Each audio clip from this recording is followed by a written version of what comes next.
Hello, and welcome back to Baby Elias's stories. We now return to Sophie in the Saddle by Dick King Smith. The final chapter, chapter 6, A Red Letter Day. The next day was wet, so they drove to the nearest large town. They went into a big department store, partly to get out of the rain, partly, even if they didn't buy anything, to have something to eat and drink in its cafe, and partly because the children liked riding up and down on the escalators. Not surprisingly, Sophie's method of travel was not the same as the twins'. They ran up the up escalators and down the down, racing one another as always, while Sophie stood stock still, feet together on one step, enjoying the sensation of being lifted or dropped without any effort on her part. At one point, Matthew and Mark stood at the bottom of a down escalator, looking up as the steps fell towards them. "I know," said Mark. "I know what you're going to say," said Matthew. "And so do I," said their father, "and the answer is most certainly no. You are not going to try to run up the down one or down the up one for that matter. It's not allowed, and it would be very dangerous, so forget it." There were notices everywhere in the store, telling people where different things were sold. One Sophie saw said, "Menswear." She did not comment on this, but a little later they came upon children's wear. She pointed at it. "They shouldn't," she said. "Who shouldn't?" "Children shouldn't." "Shouldn't what?" "Swear," said Sophie. They all laughed at that.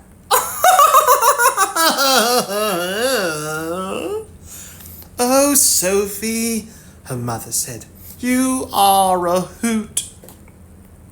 Sophie was not sure what a hoot was, and she did not like being laughed at in what she thought was a moldy, stupid, and assive way. So she hunched her shoulders and stumped along behind, scowling. But 2 jam donuts and a large chocolate ice cream in the cafe cheered her up a bit. "Only 3 more days left," her father said, stirring his coffee. "And we still haven't sent a single postcard to any of our family or friends," said her mother. "It's always the same. We never remember until we're almost home again." So then they went to the stationery department and chose their own cards. Sophie was looking for 2, one to send to Aunt Al up on top of the Highlands, and one to send to Tomboy and Biano at home. Aunt Al's was easy. Sophie found a picture of a big black cat that she was sure must be the spitting image of Ollie, but it was more difficult to find a card that would suit both her own cat and Biano. At last she did. It was a picture of a field mouse, which Tomboy would like, sitting amongst some nice green grass, which Biano would like. Back at the farm, she wrote them. On the one for Tomboy and Biano, she just put, "Love, from Sophie." "No use putting a lot of stuff on it," she said. "After all, they can't read." With Aunt Al's, she took more trouble. "We are staying on a farm, and I am having riding lessons, and I love them, and tomorrow I am going to learn, Lern, to jump. Lots of love to you and Ollie, from Sophie." Sophie's riding lessons had gone very well, free from the menace of Me Blong Joe. Bumblebee had behaved perfectly, and soon there had been no further need of the leading rein. Sophie had learned to stop and start and steer the grey pony, and to rise to trot, and even managed a gentle, controlled canter. But she wanted more. She saw Joe, an experienced horse child, take her own pony, Nipper, over the course of jumps, set out round the paddock, and Joe made it look so easy. "Can I have a jump?" she asked Joe's mother. "It's early days for that, I think, Sophie," Joe's mother said. "Perhaps next year, if you come again, which I hope you will." Sophie looked so downcast that Joe's mother said, "Perhaps tomorrow we'll let you have a try at a very little jump." That tomorrow had been the rainy day, but at the end of it Sophie went to bed thinking that next morning she would not just ride round, but actually leap over an obstacle. "Like a swallow," she said to Puddle, "because I have a natural seat, and when I grow up I'm going to be a very good horsewoman, and I shall probably win badminton." If Puddle would have understood and answered this, he would probably have said, "Oh yeah? And I'll be supreme champion at crafts." But as it was, he just jumped up on the bed and they went to sleep.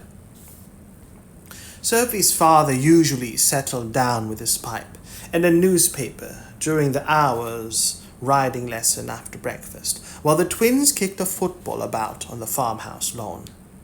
But on this day, Sophie wasn't having that. "You've all got to come and watch this morning," she said. "I'm going to jump Bumblebee."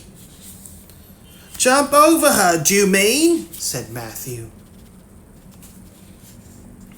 "Jump on top of her like you jumped on Dawn's twinkle toes," said Mark. "Don't tease, boys," said their mother. "You'll be surprised how well Sophie's riding has come on." They were too. They all came, Joe and her father as well, and watched as Joe's mother put Sophie and Bumblebee through their paces. "Isn't it odd?" said Sophie's father to his wife. "No one could say that Sophie was exactly graceful on the ground or athletic like the boys. She's more of a plodder, yet she looks really good on that pony." Not only did Sophie look good, she performed perfectly. To be sure, the first jump she was asked to tackle was just a pole laid on the ground, which Bumblebee hopped over. But Sophie looked as proud as if it had been a 5-barred gate. And then Joe's mom put the pole up on some bricks so that it was a foot off the ground, and they jumped it beautifully, and everybody clapped. "You were really good, Sophie," said her father afterwards. "Not as good as Joey's." "Well, she's been at it much longer." "She's lucky, Jo is," Sophie said. "Living on a farm, you mean?" "Yes, but especially having a pony of her own. Daddy, do you think—" "No, Sophie, love," said her father. "You have a cat and a rabbit and 1/5 of a dog, but you are not having a pony." "Okay," said Sophie. "I just thought I'd ask." The last morning of the seaside holiday came, and a beautiful one it was. They had had good weather all along except for the one wet day, but this one was perfect. Hot, but not too hot, and cloudless, with a nice breeze of a sunlit sea. Sophie had her final riding lesson, and jumped Bumblebee over a pole that was a good 2 feet off the ground. Then they drove down to the beach and bathed and played and had a lovely picnic and never saw hide nor hair of Dawn. And to cap it all, in the afternoon, Sophie's father hired a boat, and a nice cold Cornish fisherman took them out into the bay, and Puddle jumped overboard and had to be rescued. They put out some lines for mackerel, but didn't catch anything, which Sophie was glad about.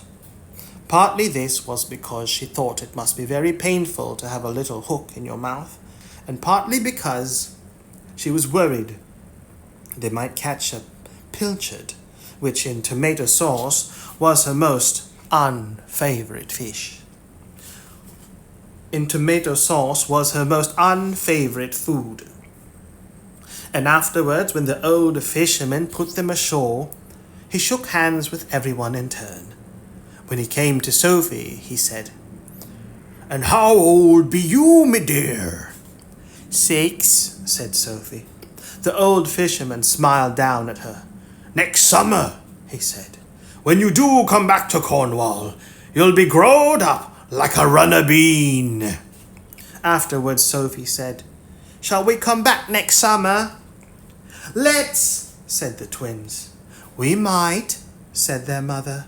"We'll see," said their father.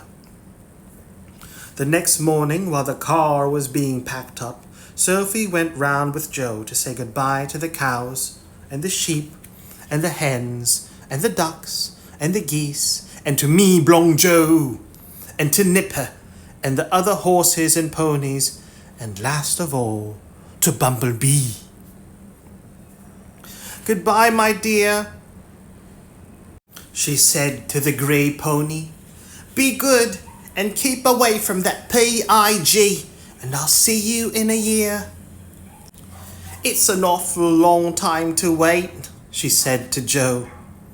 "Isn't there a riding school near where you live?" Joe said. "I expect so," said Sophie. "Well, you ought to go on with your lessons. You're going to be good. Mum says so. Then next year you'd be able to ride really well and go over all these jumps. You could ride my Nipper if you like." "Gosh, thanks," said Sophie.